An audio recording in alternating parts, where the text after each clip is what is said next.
How to market your invention through press releases. Press releases are a great way of letting everyone knows about your great idea. Now you should use press release only after you've patented your concept, so that it minimizes the risk that you've perhaps inadvertently disclosed all your ideas to the public. But once you protected your invention, then one thing to consider is to use press release and send it out to reporters and columnists.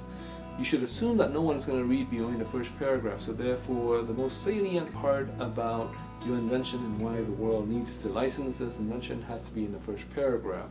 And then you can fill them up in the subsequent paragraph, additional support, background that relates to the invention.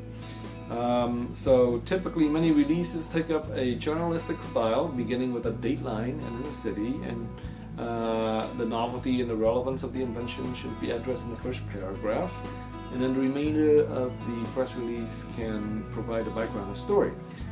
Since inventions can be dry as a topic, you might want to add a human element to your story. Reporters typically stick to a structure known as the inverted pyramid, which means the most significant parts of the story should be at the top, with everything getting less important discussed further below the page. This ensures that someone who doesn't have the time to read the release can just skim the top of it and get the essence or the most important information about your invention. This makes it easier also to trim text in case they don't have space to run your entire press release. To get the press release notice, you should build a relationship with the columnist or reporter. You should also pitch the relevant story to the right audience. So if your invention relates to clean technology, you don't necessarily want to run down and deal with somebody in the automotive space or the electronic space. You want to max out your subject field and headline, and you should have a catchy topic so that people can be interested in reading more. You should make it easy to find out more information about your invention, and your contact information should be there, followed by a sentence or two summarizing what the invention is about. Don't make the reader hunt through the small fine print at the bottom to locate your name and contact information. You should also inform the reader about the 5 who, what, when, where, and how that's associated with your invention.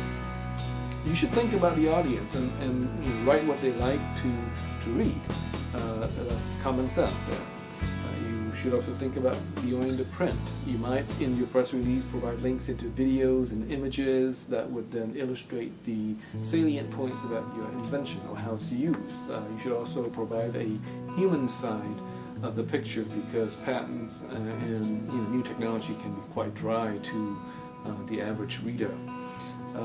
You should also think about writing a news wave. So, for example, if the hot topic of the day right now is, let's say, wearable, then you should tie your invention into some aspects about how wearable electronics is contributing to the fitness craze, for example. You should also think about offering free stuff. Journalists and columnists are human too, and they certainly would enjoy trying out new free stuff. But if you do so, make it very easy to access. You should also be ready for follow-up questions and discussions, and this is common sense. But you should be available to discuss more in case people are actually interested in your invention. And finally, be persistent. Don't give up so easily. Have faith in your invention, and you just need to get more people to be interested in it.